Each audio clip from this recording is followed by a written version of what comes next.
Estamos analizando las consecuencias del teorema de Rolle. En el video anterior habíamos visto que si f es continua en el intervalo cerrado AB, derivable en el abierto AB, y f' se anula exactamente k veces en el intervalo abierto AB, entonces la ecuación f de x igual 0 tiene a lo sumo k más 1 soluciones.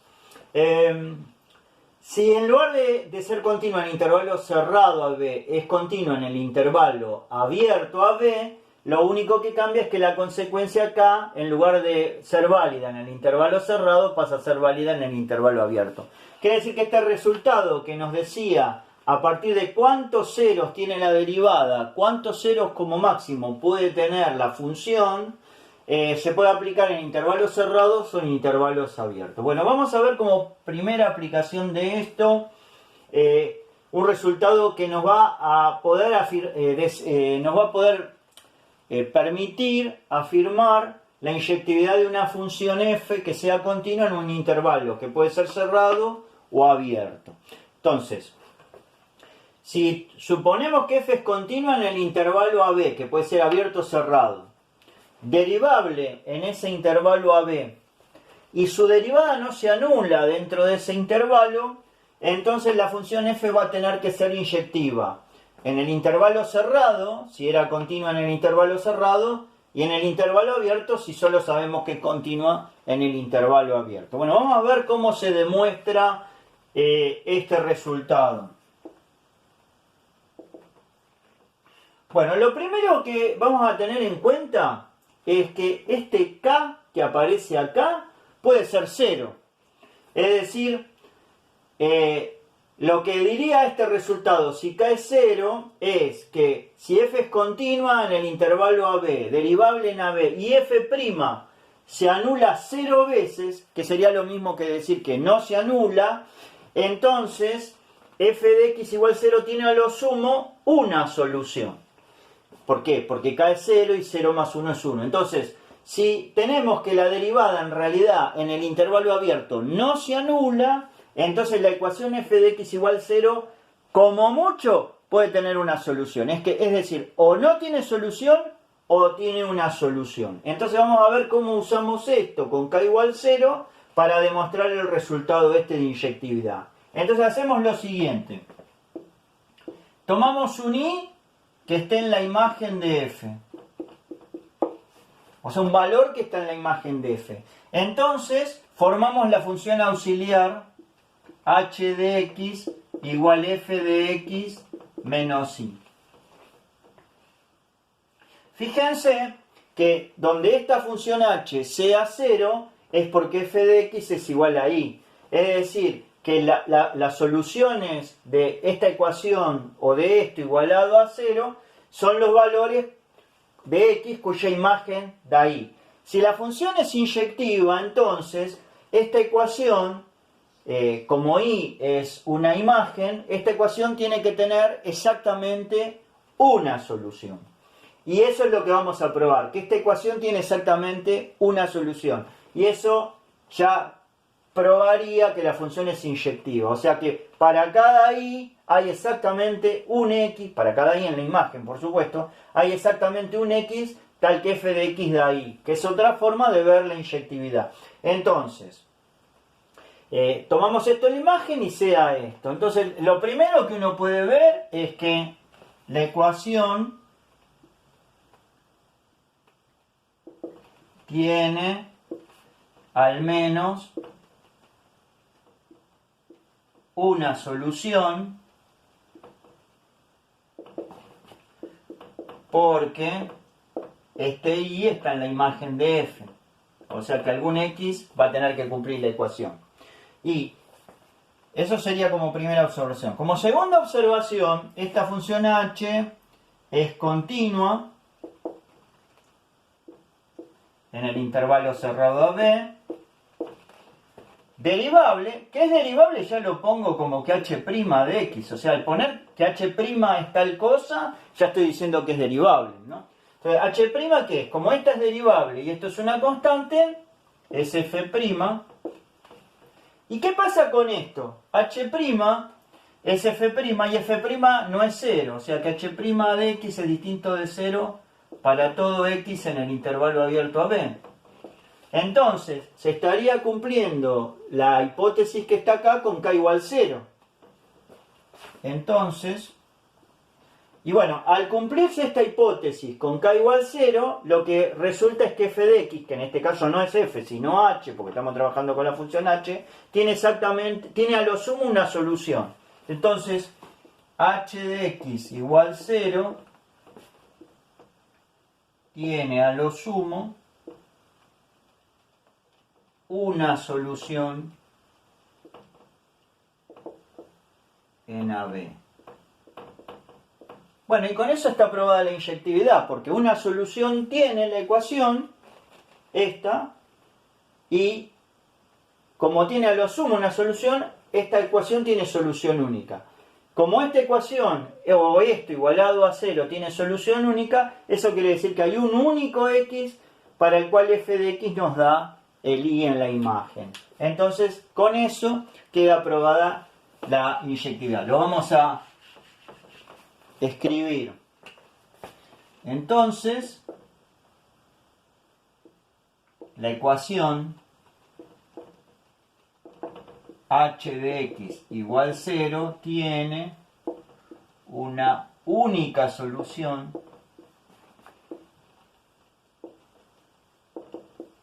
en AB.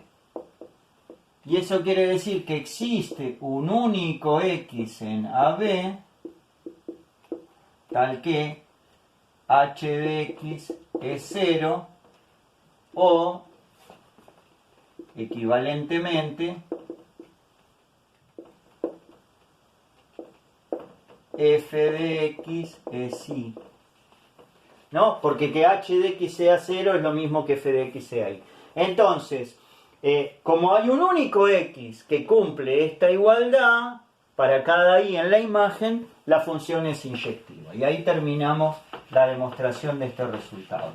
Vamos a ver una aplicación inmediata de esto.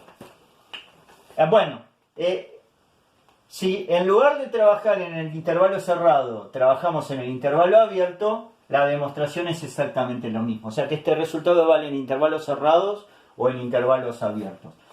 Vamos a ver un ejemplo. Vamos a tomar f de x igual x dividido 1 menos x cuadrado con el x en el intervalo menos 1, 1.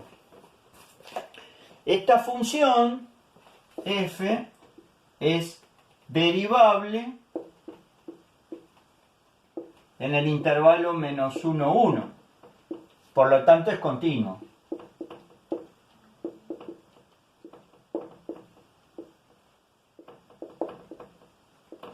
En ese intervalo. O sea, con ser derivable ya está garantizado que es continuo. La derivada de esta función es x cuadrado más 1 sobre 1 menos x cuadrado al cuadrado. Fíjense que esto está definido en menos 1, 1 si le saco el menos 1 y el 1. Y lo que está arriba nunca se hace 0. O sea que esto es distinto de 0 para todo x en el intervalo menos 1 a 1. Entonces, f es inyectiva.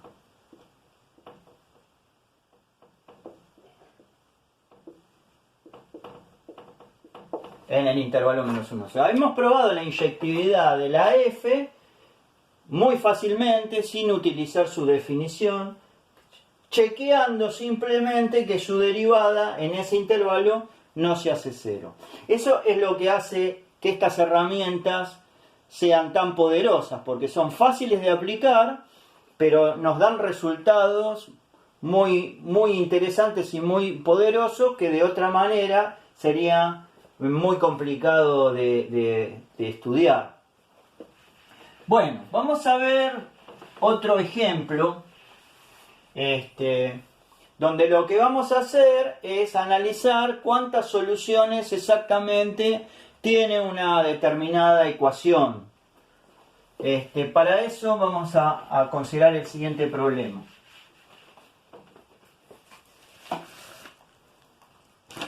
La pregunta que vamos a resolver es la siguiente. ¿Cuántas veces se intersecan los gráficos de la función f de x igual logaritmo de x con los gráficos de f de x y g de x igual x menos 2? Bueno, entonces queremos responder esta pregunta. ¿Cuántas veces se intersecan los gráficos de esta función y esta función? O sea, ¿cuántos puntos de intersección tienen los gráficos? Bueno, para eso tengamos en cuenta, ¿no?, que f de x es continua y derivable en el intervalo 0 más infinito. Y g de x es continua y derivable en R. Con lo cual, la pregunta tendríamos que plantearla con el gráfico tomando la x entre 0 y más infinito. Bueno, si el gráfico de f y el gráfico de g se cortan en un punto x, y, lo que se tiene que cumplir es lo siguiente, ¿no? Los gráficos se intersecan en el punto x, y si para este x f de x da lo mismo que g de x. O sea, si y es igual a f de x igual a g de x. Con lo cual, para encontrar los puntos donde se intersecan el gráfico de esta y el gráfico de esta, tendría que encontrar aquellos x donde f de x es igual a g de x. Entonces tenemos que considerar o tenemos que estudiar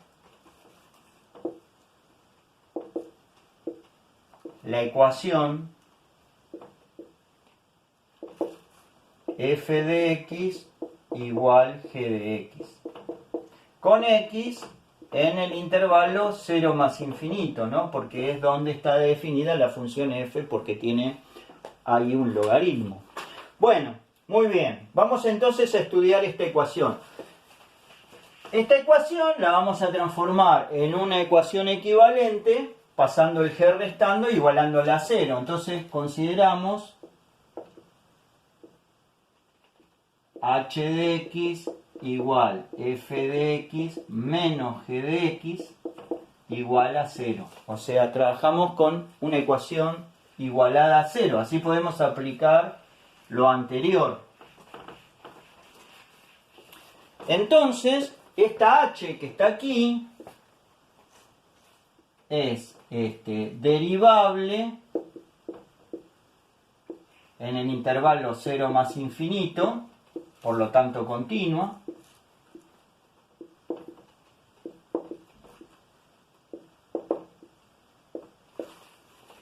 Su derivada es la derivada de la f menos la derivada de la g. La derivada de la f era un logaritmo, entonces 1 sobre x, y la g era x menos 2, entonces menos 1. Y si esto lo igualamos a 0, eso tiene una única solución, y es que x sea 1. Quiere decir que la función h se anula una única vez en el intervalo 0 más infinito, ¿no? Entonces sabemos que esa ecuación h' igual 0 tiene exactamente una solución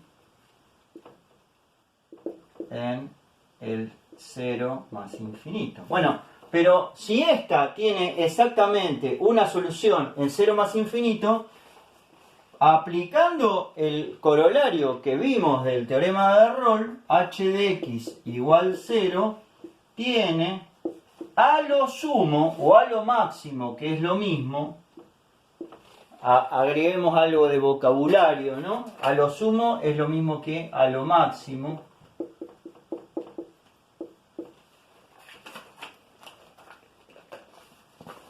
¿Qué pasaba? Si la derivada tenía un 0, exactamente, la función podía tener como mucho dos ceros, o sea, uno más. Entonces tiene a lo sumo dos soluciones.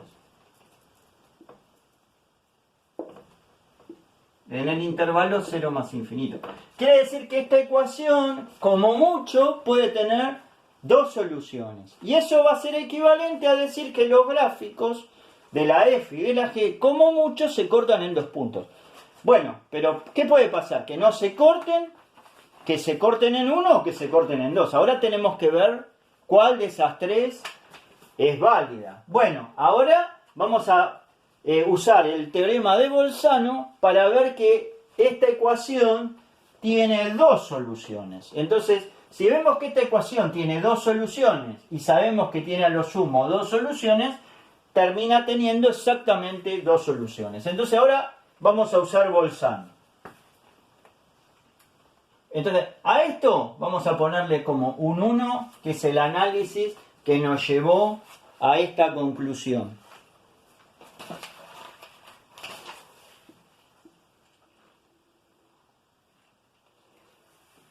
Esta es nuestra primera conclusión usando la consecuencia del teorema de Rolle. A este razonamiento lo voy a llamar 1. Ahora vamos a hacer otro razonamiento para ver que h de x por lo menos tiene dos soluciones y entonces va a tener dos soluciones. Entonces vamos a borrar esto, que ya no es necesario, y vamos a hacer un segundo análisis. H de x es f de x menos gx. Bueno, recordemos que esto es logaritmo de x menos x más 2. Muy bien. Entonces, esta h, si por ejemplo la evaluamos en 1, si esta h... antes, una cosa... Antes de esto, déjenme hacer un pequeño gráfico que antes de hacer evaluaciones para encontrar raíces, veamos este gráfico.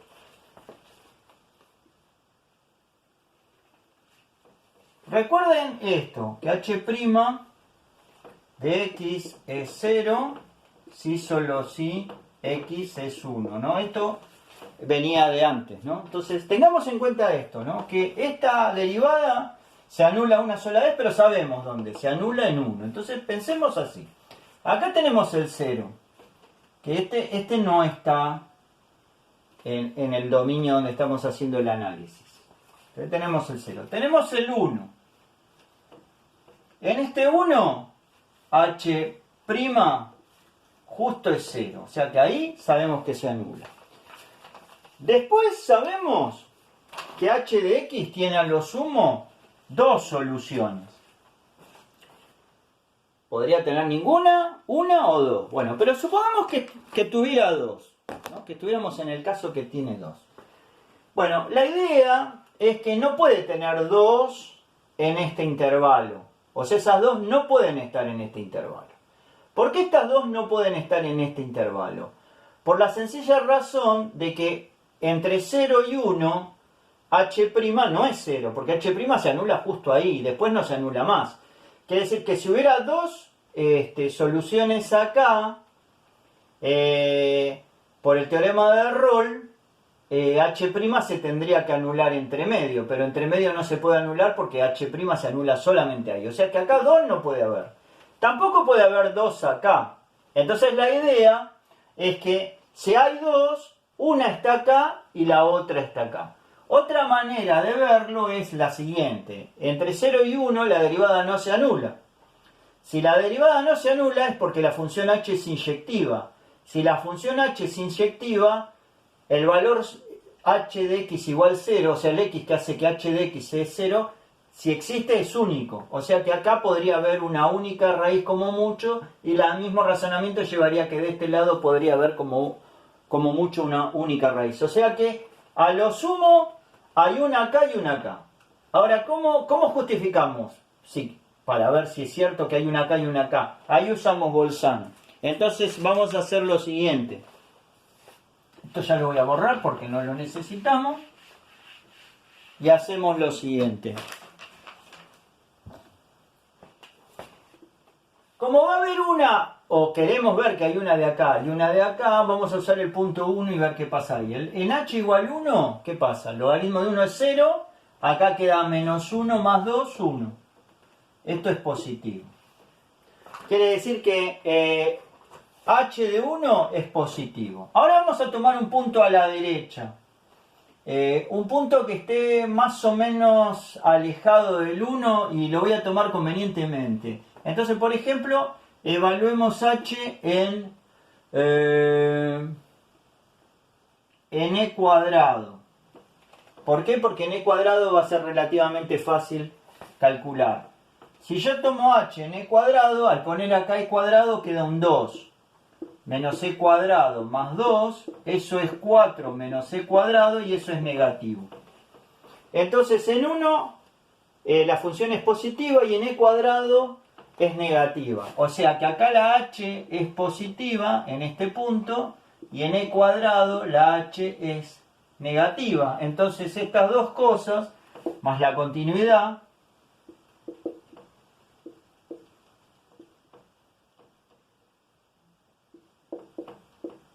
implican, por teorema de Bolzano, que existe un C1 en ese intervalo abierto 1e cuadrado, tal que h en C1 es 0.